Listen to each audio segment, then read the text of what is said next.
Hello friends, welcome to back my YouTube channel PD tech math. आज के इस lecture में हम डिस्कस करेंगे CSIR NET June 2016 real analysis का कंप्लीट सॉल्यूशन इस लेक्चर में होगा। टोटल क्वेश्चन आपके जोन 2016 में कितने आए थे? 13 थे, जिसमें से पार्ट बी में से आपके 6 क्वेश्चन थे एंड पार्ट सी में से आपके 7 क्वेश्चन थे। ओके, टेलीग्राम चैनल है पीडी टेक मैथ के नाम से ही, इसको ज्वाइन कर लेना। और अगर आप मेरे चैनल पे पहली बार आए हो तो चैनल को सब्सक्राइब जरूर कर देना, और अगर आपको वीडियो अच्छी लगे तो लाइक कर देना। ओके, देखिए फर्स्ट क्वेश्चन क्या है। Question number first of part B is limit n tend to infinity 1 minus 1 by n square raise to the power n equal. हमें यहाँ पे इसकी लिमिट फाइंड आउट करनी है, तो क्या करोगे, हम यहाँ पे सपोज कर लेते हैं this is equal to y. Okay, let y is equal to limit n tend to infinity 1 minus 1 by n square raised to the power n and taking log on both side, taking log on both side, then we get log of y is equal to log of limit n tend to infinity 1 minus 1 by n square raised to the power n, and this is can be written as limit n tend to infinity log of 1 minus 1 by n square raised to the power n। Okay, अब यहाँ पे जब आप limit put करोगे तो क्या आएगा आपके पास, देखिए, then this is log of y is equal to, जब आप यहाँ पे लिमिट पुट करोगे सबसे पहले तो क्या कर लेते हैं, हम n को हम आगे की साइड लिख सकते हैं। क्या आ जाएगा यहाँ पे, limit n tend to infinity n log of 1 minus 1 by n square. Okay, because log of a raise to the power b is equal to b log of a। Okay, तो इसी प्रॉपर्टी का use हमने यहाँ पे किया है, power को हम आगे लेके आ गए। Okay, and this can be written as limit n tend to infinity log of 1 minus 1 by n square and divided by 1 by n। अब जब आप लिमिट पुट करोगे तो यहाँ पे क्या आएगा, log of 1 and divided by 1 upon infinity 0, and log 1 is 0, then 0 by 0 form is indeterminate form, then by L'Hopital rule this is limit n tend to infinity and differentiation of log of 1 minus 1 by n square is 1 by 1 minus 1 by n square, and इसका differentiation यहाँ पे क्या होगा, 2 upon n cube and divided by minus 1 by n square. Okay, तो यहाँ पे आपके पास क्या बचेगा, this is limit n tend to infinity, और यहाँ पे क्या आएगा, minus of 2 by n into 1 minus 1 by n square, as n tend to infinity this limit is 0। Okay, तो यहाँ पे आपके पास क्या आ गया, तो यहाँ पे आपके पास आ गया, देखिए, log of y is equal to 0। अब हमें y की वैल्यू फाइंड आउट करनी है, then e raise to the power 0 and this is 1, तो y आपके पास क्या आ गया, 1, एंड y आपके पास किसके इक्वल था, ये limit n tend to infinity 1 minus 1 by n square raise to the power n, और ये आपके पास क्या है, 1। ओके, तो यहाँ पे फर्स्ट ऑप्शन आपका करेक्ट हो गया, second, third and fourth option is incorrect option. Okay, क्योंकि यही आपके पास क्या था, y, और हमें y की ही वैल्यू फाइंड आउट करनी थी, तो ये आपके पास क्या आ गया, 1। ओके, अब क्वेश्चन नंबर सेकंड देखिए क्या है। Question number second is consider the interval -1 to 1 and A sequence an and 1 to infinity of elements in it. इसने क्या किया है, एक इंटरवल यहाँ पे लिया है -1 to 1, और इसी इंटरवल के अंदर इसने एक सीक्वेंस डिफाइन की है an। अब यहाँ पे देखिए, इधर देखिए, अगर मैं इंटरवल की बात करूं, then this is real line and this is से -1 एंड 1। ओके, और इसी के बीच में कहीं आपका क्या होगा, 0। ठीक है, तो यहीं पे इसने क्या ली है, एक सीक्वेंस कंसीडर की है xn n1 to इन्फिनिटी, ठीक है। जो एक्स एन आपके पास है वो कहाँ से है, -1 to 1 के बीच में, ठीक है। और अगर हम सीक्वेंस की डेफिनेशन की बात करें तो सीक्वेंस आपके पास क्या होती है, whose domain is set of natural number and range आपके पास क्या होती है, सबसेट ऑफ रियल नंबर। अब यहाँ पे जो रेंज है वो आपके पास क्या है, माइनस, जो एक्स एन है वो कहाँ पे बिलोंग करेगी, -1 to 1। तो यहाँ पे हम ये लिख सकते हैं कि एक्स एन आपकी जो है वो कुछ इस टाइप से डिफाइन है। ओके, अब हम क्वेश्चन पे आते हैं। तो क्या कहा इसने, ए एन है, सॉरी यहाँ पे अल्फा एन है, this is alpha n, okay. First option क्या है, every limit point of alpha n is in -1 to 1, every limit point of alpha n is in close interval -1 to 1 and the limit point of alpha n can only be in -1 1 0 and the limit point of alpha n can not be -1 0 0। तो अगर मैं यहाँ पे consider करूँ एक sequence alpha n is equal to 1/n, तो देखिए if we take alpha n sequence, अगर मैं यहाँ पे 1/n कंसिडर करूँ तो ये जो सीक्वेंस है आपकी यहीं से बिलोंग करेगी -1 to 1, यहाँ पे n+1 ले लीजिए, ठीक है। तो अगर मैं इसके लिमिट पॉइंट की बात करूँ तो इसका जो लिमिट पॉइंट होगा वो क्या होगा, लिमिट पॉइंट इसका क्या होगा, 0, ओके। इसका जो लिमिट पॉइंट होने वाला है वो क्या होगा, 0 होगा। लेकिन यहाँ पे देखिए क्या कहा इसने, फोर्थ ऑप्शन में the limit point of alpha n can not be in -1 1 0, but हमने तो ये फाइंड आउट कर दिया कि 0 इसका लिमिट पॉइंट है। तो फोर्थ ऑप्शन आपका इनकरेक्ट हो गया यहाँ से, ठीक है। अच्छा, उसके बाद क्या है कि फर्स्ट ऑप्शन की अगर मैं बात करूं कि every limit point of alpha n is in -1 to 1, अगर हम यहाँ पे शो कर दें कि जो -1 और 1 वो भी इसका लिमिट पॉइंट बनेगा तो अपना फर्स्ट ऑप्शन इनकरेक्ट हो जाएगा। देखिए अगर मैं फर्स्ट ऑप्शन के लिए कंसिडर करूं, let alpha n is equal to -1 + 1/n, ठीक है। तो अगर मैं इसके लिमिट पॉइंट की बात करूं then alpha n tend to -1, okay. तो यहाँ से क्या हो जाता है आपका फर्स्ट ऑप्शन आपका इनकरेक्ट हो जाता है, क्योंकि यहाँ पे इसने क्या कहा है कि जो -1 है उसकी तरफ तो इसने ओपन इंटरवल कर दिया, यानी कि -1 तो इसके अंदर कंटेन ही नहीं किया है ना। लेकिन इसने क्या कहा कि every limit point of alpha n is in -1 to 1, तो हम यहाँ से बोल सकते हैं कि -1 does not belongs in -1 to 1 open interval. ऐसे ही हम यहाँ पे +1 के लिए कंसिडर कर सकते हैं, alpha n is equal to 1 - 1/n, this is 10 to 1 which is also does not belongs in -1 to 1, okay. तो यहाँ से आपका फर्स्ट ऑप्शन इनकरेक्ट हो जाता है, ठीक है। और अब हमें क्या देखना है, देखिए थर्ड ऑप्शन में क्या कहा कि the limit point of alpha n can only be -1 1 और 0। इसने क्या कहा थर्ड ऑप्शन में कि इसके पास सिर्फ 3 ही लिमिट पॉइंट होंगे, या तो -1 या फिर 1 या फिर 0। अगर हम यहाँ पे ये बता दें कि -1 to 1 के बीच में इनके अलावा कोई और भी लिमिट पॉइंट है तो अपना काम बन जाएगा। यहाँ पे देखिए आपके पास एक स्टेटमेंट होती है कि अगर मैं यहाँ से कोई भी एलिमेंट ले लूँ, अगर मैं यहाँ से कोई भी एक एलिमेंट ले लूँ, क्या है आप ये देख लीजिए कि लिमिट पॉइंट की वैसे अगर आप डेफिनेशन की बात करो तो हम क्या करते हैं, जब हम किसी भी मान लीजिए ए पॉइंट को हम लिमिट पॉइंट बोलते हैं अगर, ठीक है। If a is an limit point, if a is an limit point of sequence alpha n, है ना। अगर मैंने यहाँ पे बोला कि ए जो है वो लिमिट पॉइंट है अल्फा एन का, जो अल्फा एन है वो आपका कहाँ से बिलोंग करता है, -1 to 1, ठीक है। यानी कि अगर ए इसका लिमिट पॉइंट है तो हम क्या करते हैं, उस ए के अराउंड, हमने मान लिया ए पॉइंट आपका यहीं कहीं है और हमने क्या किया, उस ए के अराउंड एक ओपन इंटरवल हमने यहाँ पे बनाया।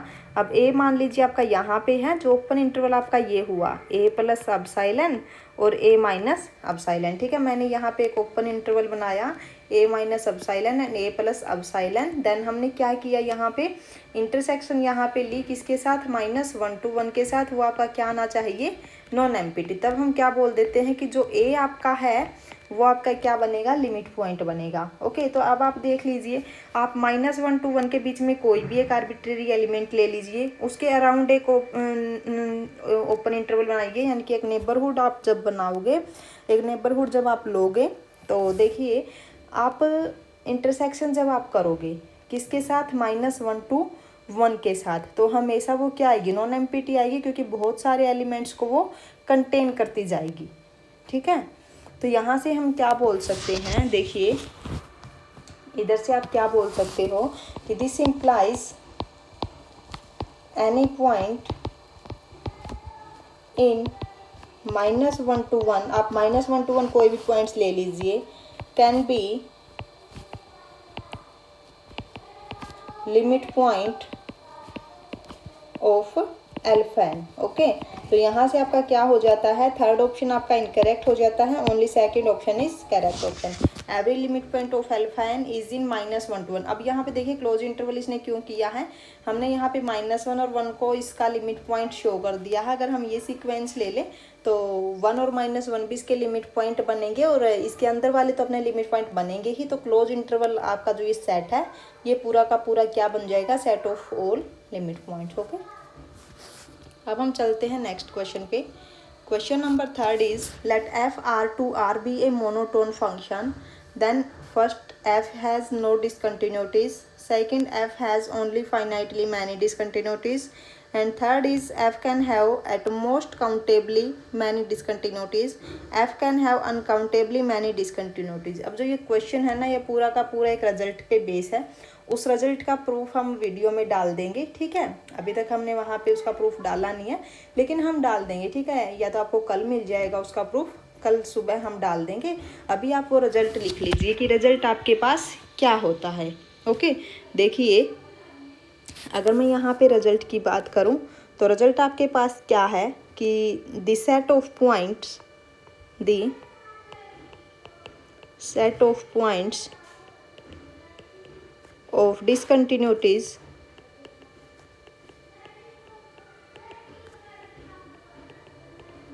the set of points of discontinuities of a monotone function is at most countable। Okay, अगर आपके पास मोनोटोन फंक्शन है तो उसके पास जो डिसकंटिन्यूटीज़ का जो सेट होगा वो क्या होगा, काउंटेबल होगा। ठीक है, एट मोस्ट काउंटेबल होगा। अगर हम यहाँ पे देखें तो देखिए फंक्शन आपके पास कैसा है, मोनोटोन फंक्शन है। तो अगर हम इसके सेट ऑफ डिसकंटिन्यूटीज़ की बात करें, इसने कहा कि एफ हैज़ नो डिसकंटिन्यूटीज, जो आपके पास इनकरेक्ट हो गया by the result. And second है F has only finitely many discontinuities. ठीक है, इसने क्या कहा है कि फाइनाइटली मैनी डिसकंटिन्यूटीज़ है। ओके, और थर्ड क्या है, F can have at most countably many discontinuities. तो थर्ड आपका सही हो जाएगा, सेकंड एंड फोर्थ आपका इनकरेक्ट हो जाएगा। Okay, by the given result. Okay, इसका प्रूफ आपको मिल जाएगा कल वाली वीडियो में। ओके, नेक्स्ट क्वेश्चन देखिए क्या है। Question number 4 is consider the function fxy is equal to x square by y square, xy belongs to closed interval 1/2 to 3/2 into 1/2 to 3/2, the derivative of the function at along the direction 1 1। हमें यहाँ पे directional derivative find out करना है along the direction 1 1। ठीक है, तो क्या होता है डायरेक्शनल डेरिवेटिव की अगर मैं बात करूँ, पहले भी इस टाइप का क्वेश्चन हमने किया है। फॉर्मूला देख लीजिए कि डायरेक्शनल डेरिवेटिव का क्या होता है। Directional derivative along the direction A हम नाम दे देते हैं। ठीक है, अलोंग द डायरेक्शन ए। तो देखिए क्या होगा, is equal to gradient of F into unit vector a. ठीक है, अब यहाँ पे जो ये है, ये आपके पास क्या है, this is gradient of F and this is unit vector. Okay,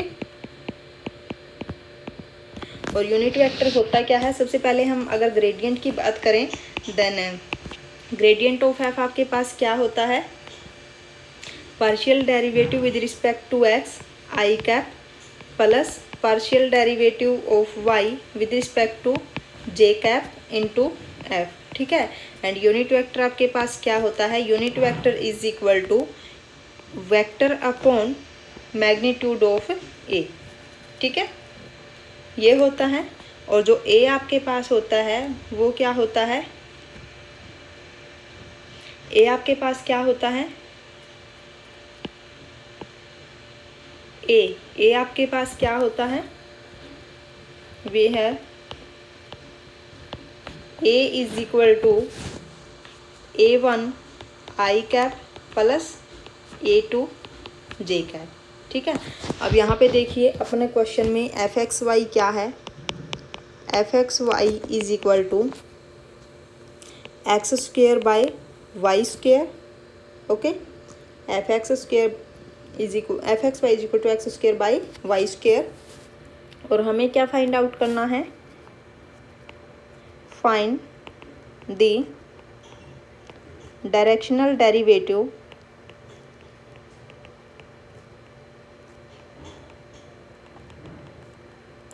find the directional derivative of the function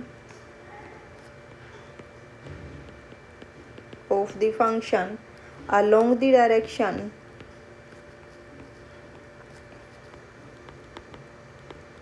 किस डायरेक्शन के अलोंग हमें फाइंड आउट करना है, 1 1, ओके। कैसे करोगे,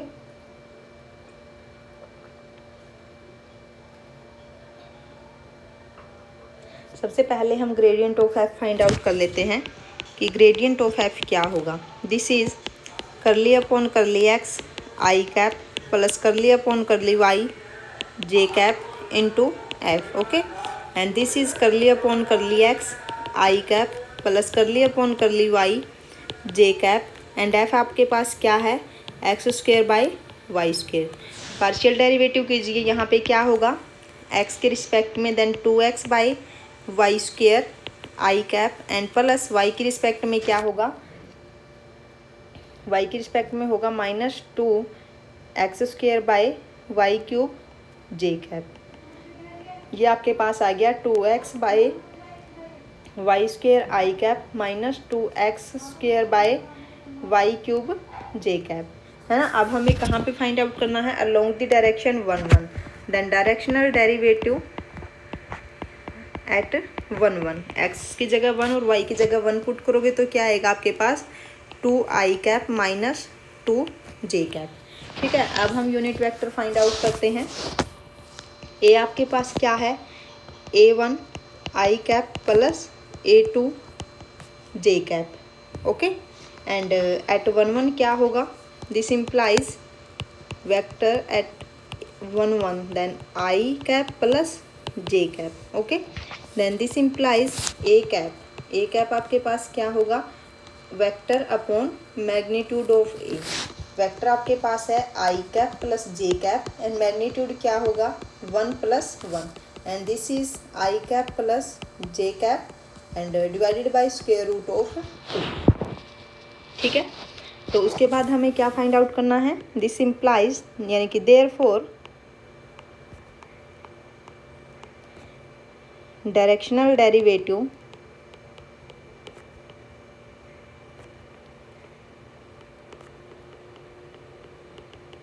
इज क्या होगा, directional derivative gradient of F into unit vector is equal to gradient of F आपके पास क्या आया है, 2 I cap -2 J cap and A vector आपके पास क्या आया है,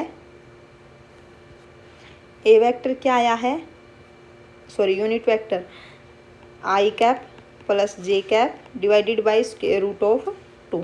तो ये क्या होगा, 2 by square root of 2 -2 by square root of 2, this is 0, sorry.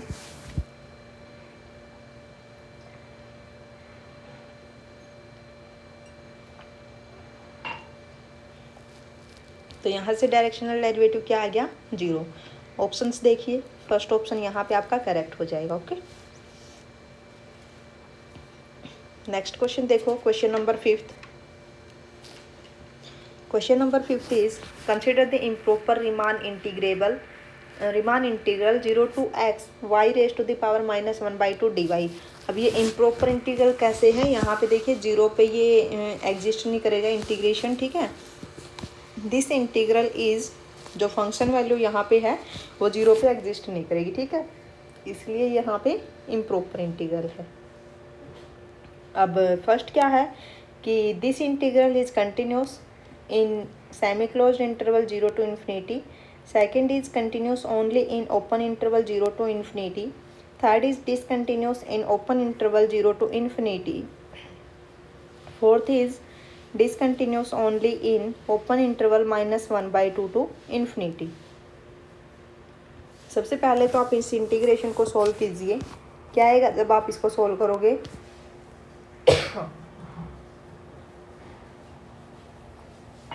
देखो यहाँ पे है integration 0 to x y raise to the power -1/2 dy। Okay, integration कीजिए, क्या आएगा, यहाँ पे बनेगा 2y raise to the power 1/2 0 to x। Limit put करोगे तो क्या आएगा, 2x raise to the power 1/2 -0 and this is 2 square root of x। ओके, अब जो ये आपके पास है ये कहाँ पे कंटिन्यूस होगा, इसका ग्राफ बनाइए, graph of 2 square root of x। Graph इसका कैसे बनेगा, this is x axis, y axis, okay, and this is origin. तो जब आप इसका ग्राफ बनाओगे तो ग्राफ इसका कुछ इस टाइप से बनेगा, ठीक है। तो यहाँ से हम ये बोल सकते हैं, ये आपका ग्राफ है, graph of 2 square root of x। तो हम यहाँ से क्या बोल सकते हैं कि this function is continuous on semi closed interval 0 to infinity. Infinity की तरफ टेंड करेगा ये, है ना। तो यहाँ पे देखिए, this implies this integral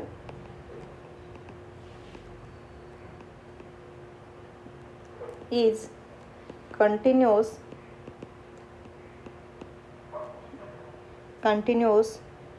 in semi close interval 0 to infinity, ठीक है।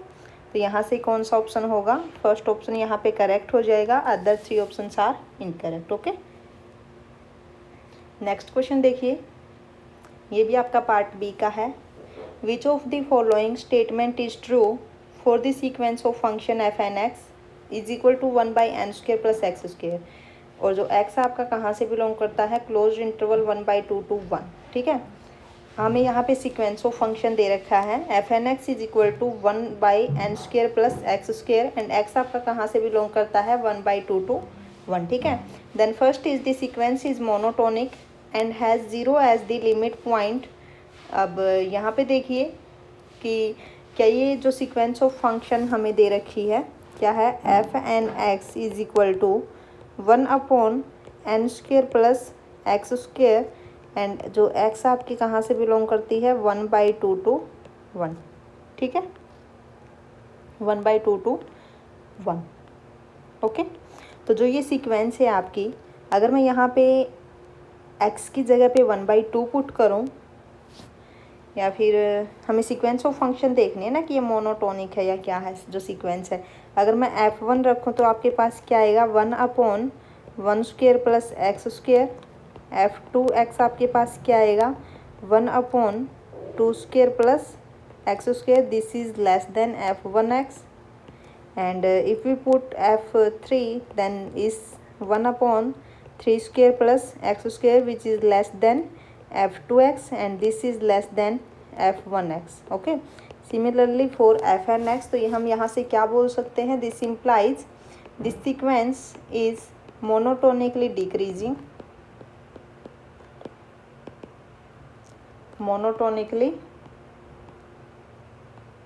Decreasing, okay. एंड अगर मैं यहाँ पे limit as n tend to infinity करती हूँ तो यहाँ से आपके पास क्या आएगा, देखिए limit n tend to infinity f n x, as limit n tend to infinity f n x, और जो x है आपका वो कहाँ से कहाँ तक है, दिस इज़ 1/2 to 1, ठीक है, आपका यहाँ पे है x। ओके, तो अब देखिए पॉजिटिव ही रहने वाला है ये भी, तो ये आपका कहाँ पे टेंड करेगा, as n tend to infinity is tend to 0, ठीक है, क्योंकि ये टर्म आपकी क्या रहने वाली है, पॉजिटिव। ओके, तो इसका जो लिमिट पॉइंट है वो क्या आ गया, 0, और सीक्वेंस जो है आपकी क्या है, मोनोटोनिकली डिक्रीजिंग है, ठीक है, तो यहाँ से फर्स्ट ऑप्शन आपका करेक्ट हो जाता है। सेकंड क्या है, this sequence is not monotonic, इसकी वजह से ये इनकरेक्ट हो गया। Third is this sequence is monotonic and has f x is equal to 1/x² as the limit as n tend to infinity, नहीं आपके पास तो 0 आई है, तो थर्ड भी आपका इनकरेक्ट हो गया। Fourth is this sequence is not monotonic, not monotonic की वजह से आपका फोर्थ ऑप्शन भी इनकरेक्ट हो जाता है। ओके, तो यहाँ पे आपके ख़त्म होते हैं पार्ट बी के क्वेश्चन। अब स्टार्ट करेंगे हम पार्ट सी के। पार्ट बी में से आपके 6 क्वेश्चन आए थे एंड पार्ट सी में से आपके 7 क्वेश्चन है। Okay,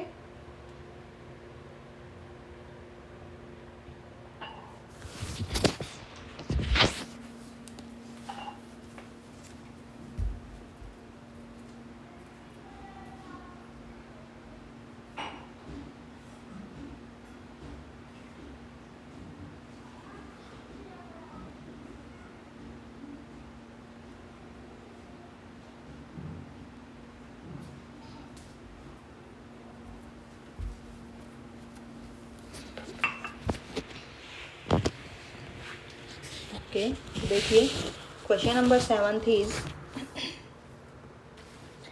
x1 is equal to 0 and x2 is equal to 1 for n greater than equal to 0।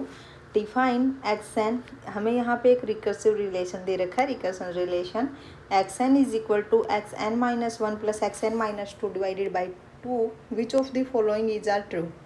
First क्या है कि xn is a monotonic sequence, तो सबसे पहले हम मोनोटोनिक ही चेक कर लेते हैं।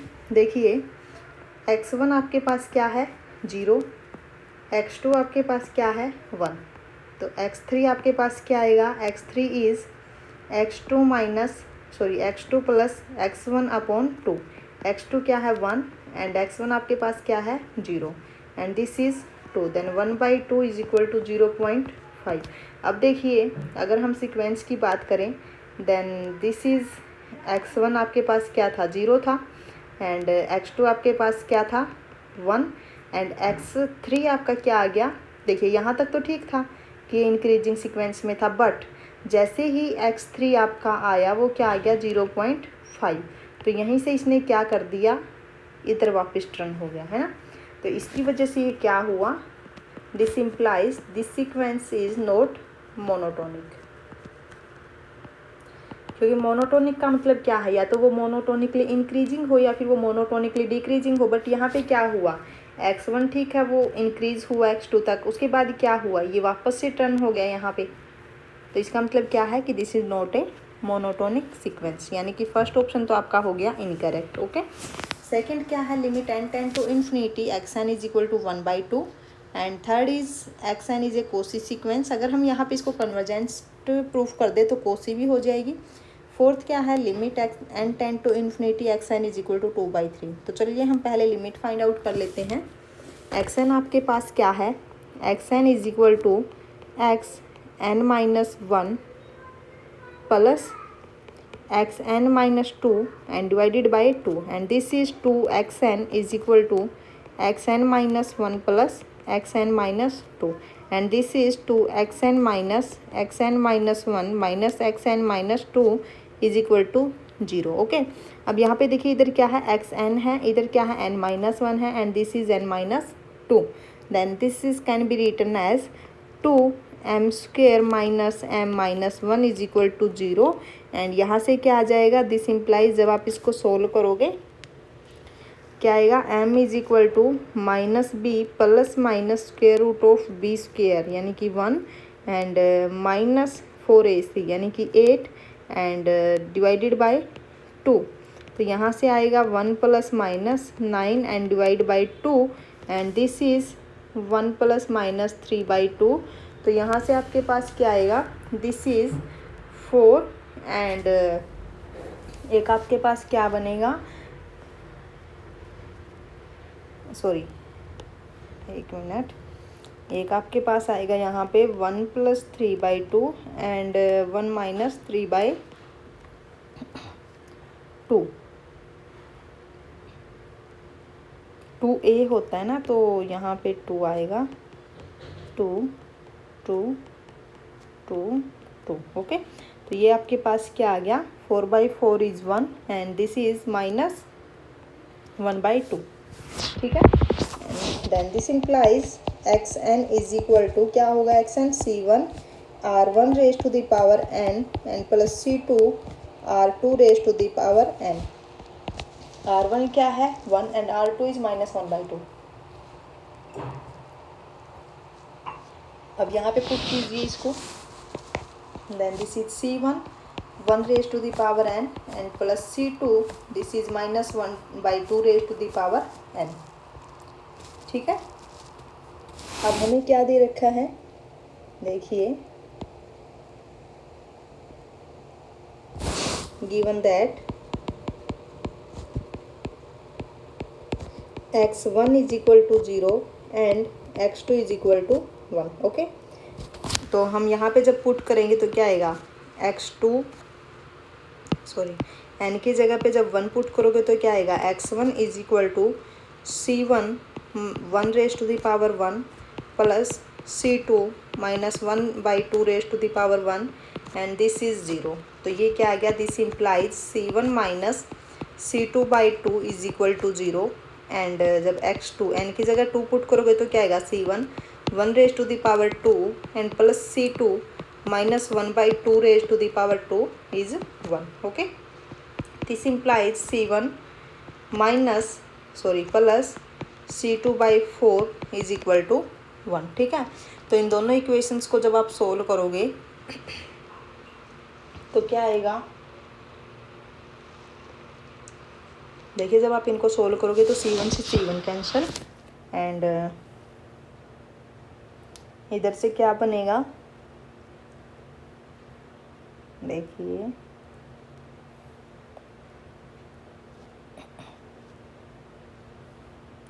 जब आप इसको सोल्व करोगे तो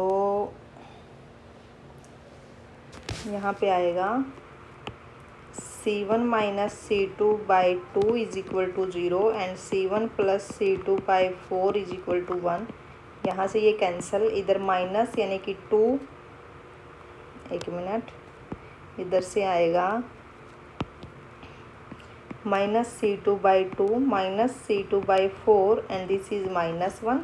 ये आपके पास बनेगा 4 और 2c2 + c2 is equal to 1 यानी कि 3c2/4 is equal to 1 and this implies c2 is equal to 4/3। Okay, and this implies c1 आपके पास क्या आ जाएगा, 2/3। ठीक है, अब यहाँ पे पुट कीजिए c1 और c2 की वैल्यू। जब आप c1 c2 की वैल्यू पुट करोगे तो ये होगा c1 is 2/3 1 raise to the power n and plus c2 क्या है 4/3 -1/2 raise to the power n। ठीक है, and limit as n tend to infinity क्या बनेगा, this implies limit as n tend to infinity, तो ये आपके पास क्या आ जाएगा, 2/3। ठीक है, तो लिमिट आपके पास क्या आ गई, 2/3। यहाँ से आपका फोर्थ ऑप्शन करेक्ट हो गया, सेकंड ऑप्शन इनकरेक्ट। ठीक है, और अगर ये आपके पास कोसी है, और अगर ये आपके पास कन्वर्जेंट है तो ये कोसी भी होगी, तो थर्ड भी आपका सही है। ये कहाँ से आया, कन्वर्जेंस है, this implies Kosi. Okay, next question देखिए, क्वेश्चन नंबर 8। इसको कैसे करोगे, क्वेश्चन नंबर 8,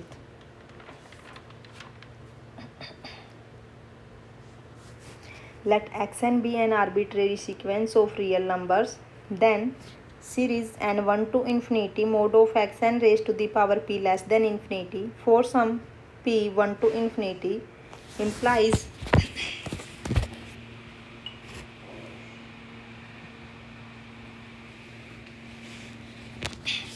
गला बहुत ख़राब है, sorry. For sum p1 to infinity implies summation n1 to infinity mod of x n raised to the power q less than infinity for any q greater than p। यहाँ पे इसने क्या कहा है कि अगर आपके पास ये इम्प्लाई, अगर ये चीज़ सेटिस्फाई होती है p1 टू इन्फिनिटी के लिए, तो क्या ये इम्प्लाई होगी इसके बाद जो q है वो क्या है, ग्रेटर देन p है। ठीक है, तो देखिए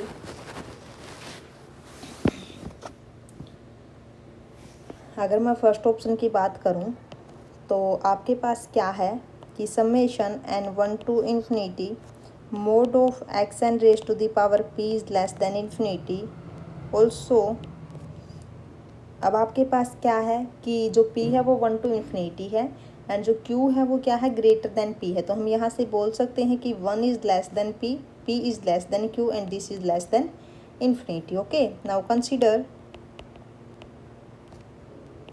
n 1 to infinity mod of x n raised to the power q, we have summation n is equal to 1 to infinity mod of x n raised to the power p and this is less than n 1 to infinity mod of x n raised to the power q। then so by comparison theorem, by comparison theorem n1 to infinity mod of x n raised to the power q converges। Okay, तो यहाँ से क्या आ गया, this implies first option आपका सही हो गया एंड सेकंड ऑप्शन आपका यहीं से इनकरेक्ट हो जाएगा क्योंकि सेकंड इसी का अपोजिट है। ऐसे ही जो थर्ड और फोर्थ है ये भी एक दूसरे के अपोजिट में है। देखिए अगर हम यहाँ पे बात करें कि फोर्थ ऑप्शन की, given any 1 less than q less than p less than infinity, यहाँ पे देखिए एकदम अपोजिट है दोनों की दोनों conditions. Okay, there is a real sequence x n such that summation n1 to infinity mod of x n raise to the power p is less than infinity but summation n1 to infinity x n raised to the power q is infinity। Okay, अगर मैं यहाँ पे consider करके चलूँ एक सीक्वेंस, consider x n is equal to 1 upon n raise to the power q, 1 upon raise to the power 1 by q. Okay, तो जो सीरीज है n1 to infinity mod of x n raise to the power q, ये क्या होगी, series n1 to infinity mod of 1 upon n raise to the power 1 by q raise to the power q. तो ये आपके पास क्या आएगी, n1 to infinity 1 upon n, और ये हमें जानते हैं कि this series is divergent by p test, divergent by p test. Okay, तो यहाँ से क्या आएगा, now series n1 to infinity mod of x n raise to the power p, ये क्या होगी, this series 1 upon n raise to the power 1 by q raise to the power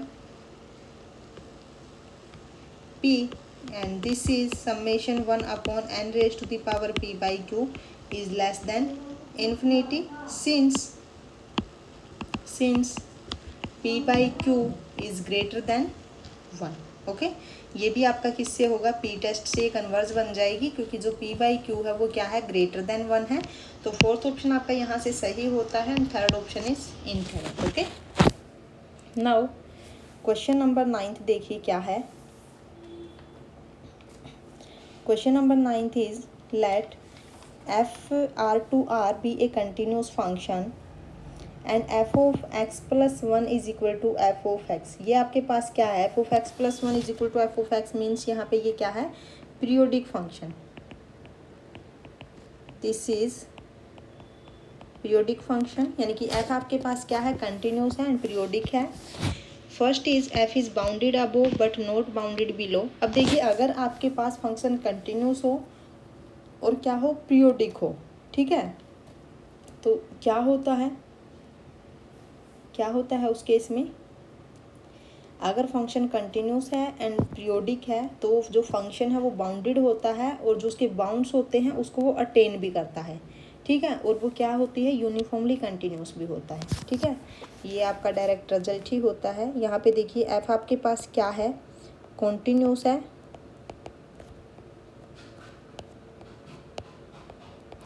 F is continuous plus periodic, okay, F is continuous plus periodic. तो यहाँ से क्या आ जाएगा, this implies f is bounded and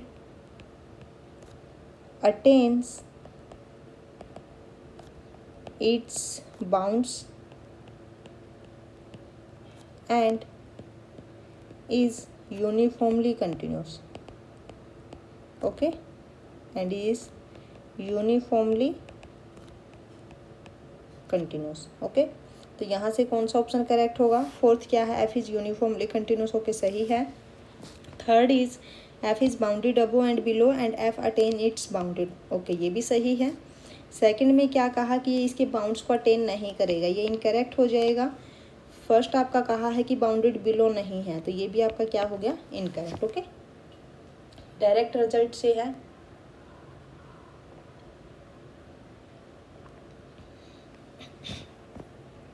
अब है question number 10th, काफ़ी important question है question number 10th, okay, interesting भी है। देखिए वैसे तो ये काफ़ी लेंथी पड़ता है अगर हम इसको सोल्व करने लगे, लेकिन जिस टाइप से एग्जाम में अपने पास कम टाइम होता है उसके अकॉर्डिंग ही हम इसको करेंगे, ठीक है। अब देखिए क्या कहा कि टेक द क्लोज्ड इंटरवल, ध्यान से देखना इसकी स्टेटमेंट को, take the closed interval 0 to 1 and open interval 1/3 to 2/3, ठीक है। तो सबसे पहले हम यही देख लेते हैं। एक इसने क्या लिया, क्लोज इंटरवल 0 to 1, ओके। एक इसने इंटरवल लिया 1/3 to 2/3, ये इसने कैसा लिया, ओपन इंटरवल, ठीक है, ये कैसा लिया, ओपन इंटरवल, ओके। उसके बाद क्या कहा इसने कि एक के लिया है जिसमें से क्लोज इंटरवल 0 1 माइनस ये ओपन इंटरवल जो है ये इसने क्या कर दिया, माइनस कर दिया। इसका मतलब जो ये इंटरवल है ये क्या आएगा, देखिए अगर हम इसको माइनस करें 1/3 to 2/3, अब ओपन इंटरवल में 1/3 और 2/3 तो कंटेन थे नहीं, है ना, तो यहाँ पे ये क्या आएगा, जो के होगा ये और यूनियन ये, है ना। तो यहाँ पे देखिए ये बनेगा आपके पास close interval 0 to 1/3 and union close interval 2/3 to 1, ठीक है। तो ये आपके पास क्या है, के है। अब आगे स्टेटमेंट देखते हैं क्या है कि for x belongs to 0 1 define f x इसने डिफाइन किया है distance function d x k, where d x k क्या है, infimum of mod of x minus y, where y in k. अब देखिए इसने एक एफ एक्स डिफाइन किया है क्या, डी एक्स के, और जो डी एक्स के है वो क्या है, infimum of mod of x minus y, और जो y है वो कहाँ से बिलोंग करता है, k से, ओके, और जो x है वो कहाँ से बिलोंग करता है, क्लोज इंटरवल 0 to 1। अब एफ एक्स आपका किस किस टाइप का हो सकता है, देखिए यहाँ पे 3 केस बनेंगे।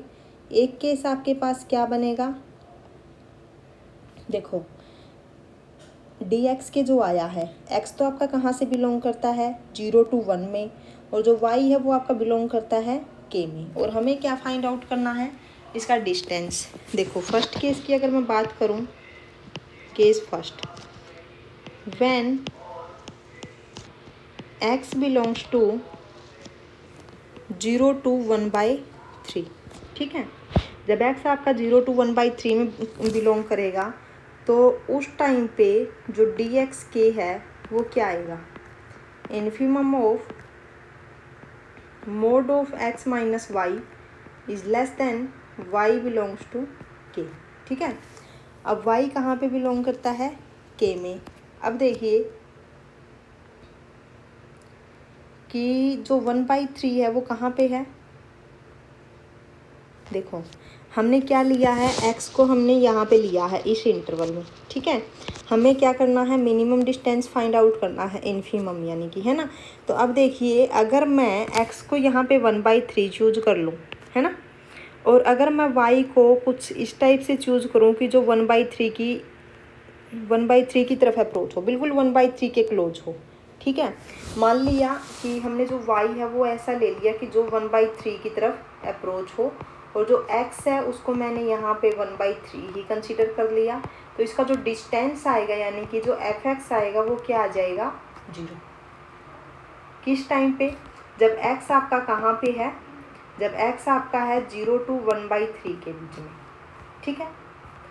ऐसे ही जो केस 2 में बनाऊंगी, केस 2 में मैंने क्या लिया कि when x belongs to close interval 2/3 to 1, जब मैं x को यहाँ पे लूँ, जब मैं x को 2/3 to 1 लूँ, तो मैं यहाँ पे y को क्या ले लेती हूँ, y को एक ऐसा एलिमेंट ले लेती हूँ जो बिल्कुल 2/3 की तरफ, 2/3 के क्लोज हो, यानी कि बिल्कुल ऐसा y ले लेती हूँ जो बिल्कुल 2/3 की तरफ हो, ठीक है। तो उस केस में भी जो fx आएगा आपका, जो मिनिमम डिस्टेंस आएगा वो क्या आएगा, 0 आएगा, है ना, 0 ही आएगा ना। ओके, थर्ड केस में क्या लेती हूँ यहाँ पे, ठीक है। देखो इधर तक तो आपका ठीक है कि 0 आ गया। अब हम बात कर लेते हैं थर्ड केस की। थर्ड केस क्या लेंगे कि when x belongs in 1/3 to 2/3, ठीक है। जब मैंने x को 1/3 to 2/3 लिया, तो अब यहाँ पे x भी 1/3 के इक्वल नहीं है और y भी 1/3 के इक्वल नहीं है ना। जो x है वो भी आपका 1/3 के इक्वल नहीं है और y भी आपका 1/3 के इक्वल नहीं है। देखो एक टाइप से अगर हम जो ग्राफ देखें, अब क्या आया है आपका 0 1 1/3 2/3। अब हमने क्या किया है कि जब हमने 0 to 1/3 लिया तो जो फंक्शन है ना वो बिल्कुल 0 की तरफ 0 आया है ना, यानी कि x एक्सिस पूरी की पूरी बिल्कुल शार्प आ गया। ऐसे ही 2/3 to 1 के बीच में आपका फंक्शन जो है वो क्या आया है, 0। यहाँ तक तो हो गया आपका, है ना।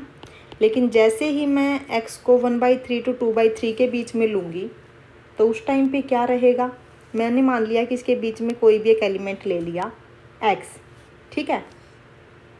मान लिया कि मैंने यहाँ पे कोई भी एलिमेंट ले लिया x, तो यहाँ पे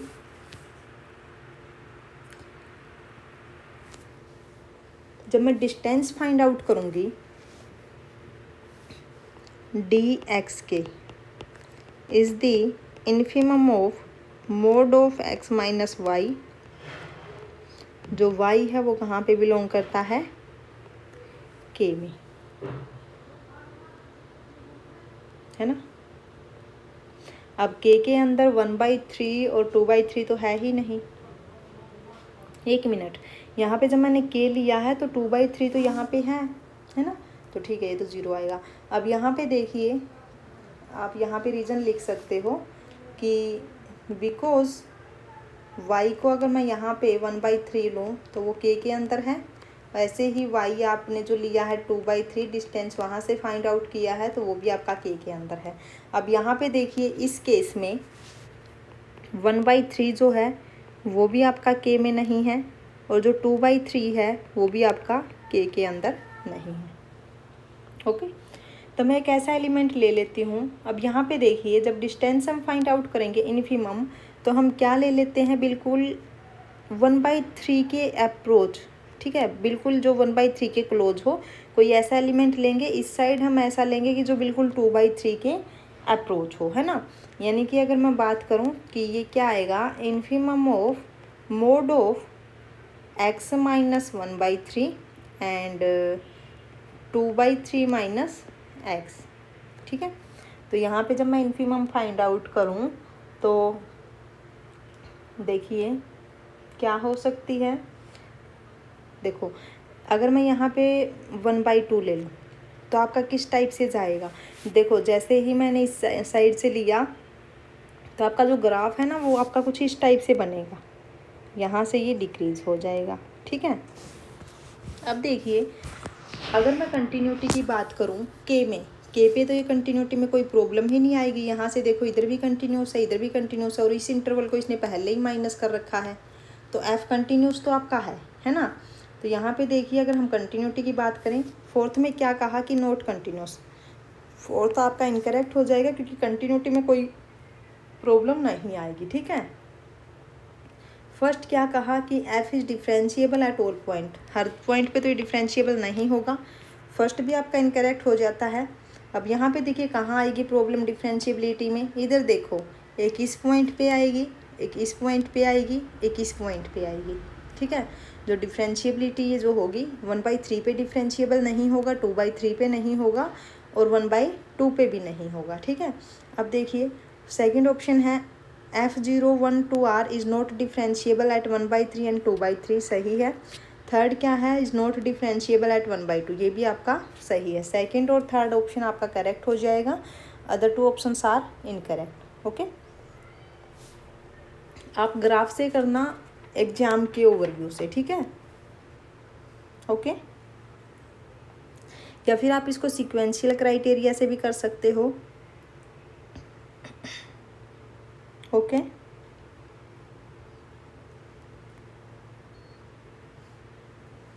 ओके नेक्स्ट क्वेश्चन देखिए, question number 11।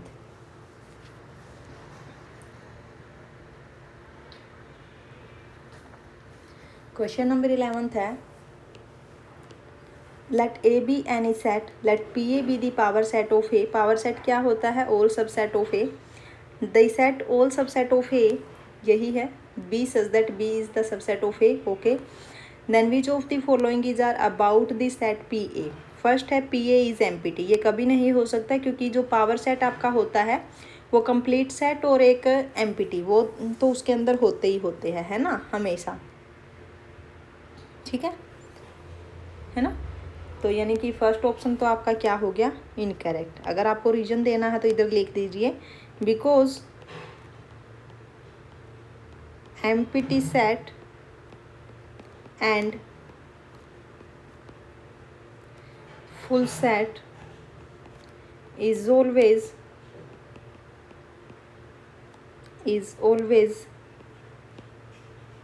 belonging to A, belonging to P A, okay. तो फर्स्ट ऑप्शन इनकरेक्ट हो जाता है। सेकंड क्या है, P A is a finite set for some A, for some की बात की है तो हम यहाँ पे फाइंड आउट कर सकते हैं। अगर मैं यहाँ पे ए को सिंगलटन सेट ले लूँ, अगर मैं यहाँ पे ए को सिंगलटन सेट ले लूँ, then power set of A, this implies power set of A क्या आएगा, 5 इंटू दिस सेट, ओके। तो यहाँ से ये सेट क्या है, फाइनाइट है। फोर सम की बात की है तो अगर हम यहाँ पे ए सिंगलटन सेट लेते हैं तो हमेशा हमें पावर सेट क्या मिलेगा, फाइनाइट सेट, यानी कि सेकंड सही है। थर्ड क्या है, P A is a countable set for some A, तो यहाँ से ये क्या है, फाइनाइट सेट आपका काउंटेबल भी होता है, ठीक है। तो यहाँ से थर्ड ऑप्शन भी आपका सही है। फोर्थ क्या है, P A is a uncountable set for some A, तो क्या हम ऐसा ए फाइंड आउट कर सकते हैं जिसके लिए पावर सेट आपका अनकाउंटेबल हो, जी कर सकते हैं। देखिए अगर मैं फोर्थ ऑप्शन की बात करूं, then consider the set of irrational, consider the set of irrational, then clearly the power set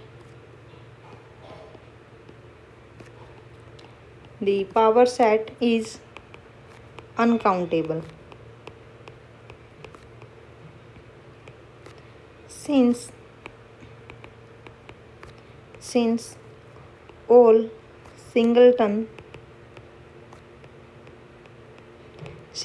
singleton irrational belonging to PA belongs to PA which is uncountable,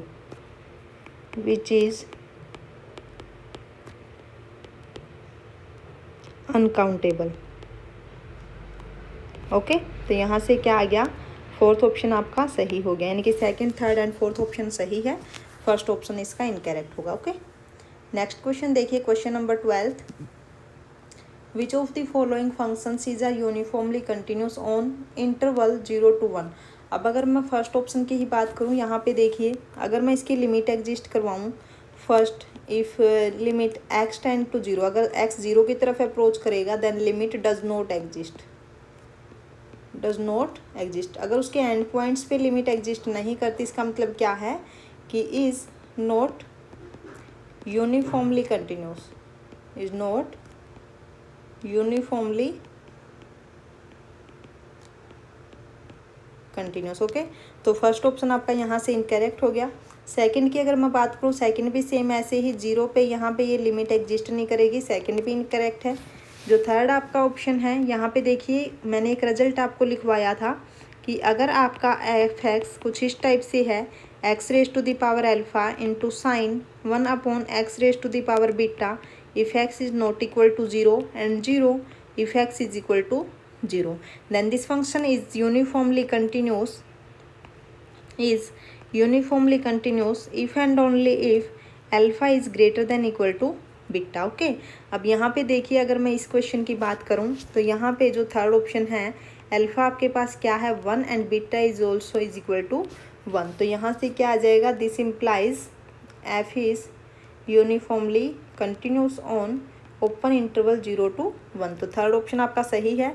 ऐसे ही अगर मैं फोर्थ ऑप्शन की बात करूं तो फोर्थ ऑप्शन में क्या दिया है इसने, F of x is equal to sine X by X, and points पे इसकी लिमिट चेक कीजिए, limit X tend to 0 sine X by x, तो ये क्या आ जाएगी 0/0 form. Then by L'Hopital rule limit x tend to 0, this is cos of x divided by 1 and this is 1। Okay, ऐसे ही सेकंड के लिए पुट कीजिए, limit x tend to 1 sine of x by x, तो ये आपके पास क्या आएगा साइन 1। तो जो दोनों की दोनों लिमिट है यहाँ पे देखिए, both limits at end point finitely exist। Okay, finitely exist, तो इसका मतलब क्या है कि this function is uniformly continuous. Okay, तो फोर्थ ऑप्शन आपका सही हो गया। And now next and last question is define f on close interval 0 to 1 by f of x, क्या दे दिया इसने, x square if x is rational and x cube if x is in, अगर Q में नहीं है मतलब देखो क्या कहा इसने कि f of x is equal to x square if x in Q, and second है कि x cube if x does not belongs in Q, then first is f is not Riemann integrable on close interval 0 to 1, and second is f is Riemann integrable and integration 0 to 1 fx dx is 1/4, and third is f is Riemann integrable and integration 0 to 1 fx dx is equal to 1/3, and fourth is 1/4 is equal to lower integral is less than upper integral is equal to 1/3। Okay, यहाँ पे देखिए इसने notation यहाँ पे बताई है कि ये जो नीचे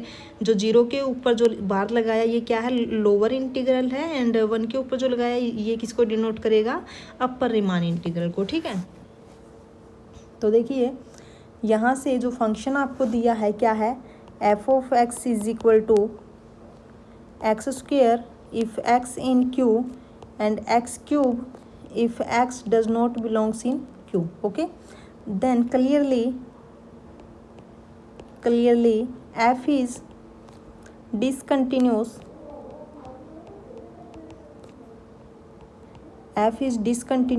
everywhere except at 0, that is measure of discontinuity of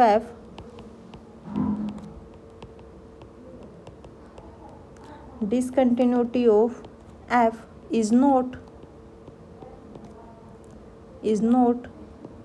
0. This implies f is not Riemann integrable F is not Riemann integrable. तो यहाँ से देखिए फर्स्ट में क्या कहा, F is not Riemann integrable, okay सही है। सेकंड क्या है कि is Riemann integrable, incorrect. Third में भी रिमान इंटीग्रेबल बोल दिया, इनकरेक्ट। फोर्थ में अब हम इसका अपर रिमान इंटीग्रल और lower Riemann integral find out कर लेते हैं। देखिए क्या आएगा, अगर मैं फोर्थ ऑप्शन की बात करूं देन फोर्थ ऑप्शन में क्या करेंगे, we can easily observe that, देखिए वी कैन ईजली, इसका ग्राफ बना के देखना, observe that the upper 0 to 1 में बनाना, ठीक है। Upper sum is area under the function X square over 0 to 1, okay, and the lower sum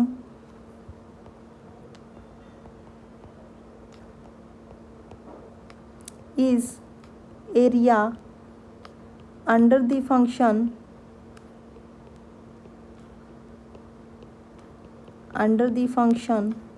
x cube over 0 to 1, okay.